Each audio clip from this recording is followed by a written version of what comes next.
All right, good morning. We're back again with another roof. We're out in Sturbridge today. We're going to be doing a nice Landmark Pro Georgetown Grey. Should look sweet when it's done. A little frosty today, but the show goes on. We're getting all the protection here in order and getting it stripped down. We'll be back again with an update shortly. You can bring me down.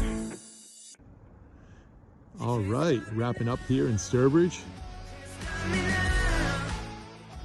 We have the Grace Ice and Water Shield barrier across all the eaves, in all the valleys, around the chimney location, and a couple of low pitch roofs out back.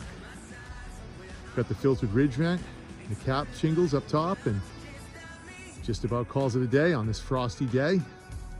Looking real good. Let's take a peek around back. You can't stop me. All right, around the back of the house here. So on all the lower roofs, we got a complete ice and water shield barrier. We've got a reflash on the skylight. The box chimney up there. We've got counter flashing installed all up there. Got a new pipe boot, continuous ridge vent across the main, and then on all the dormers. And yeah, came out really nice. End of the season, but we're getting them done. Almost out of daylight, but came out damn fine. We're gonna see you on the next one. Anyone needs a roof, exterior work, give us a call, shoot us a text or an email, and we'll see you on the next one. Rock and roll.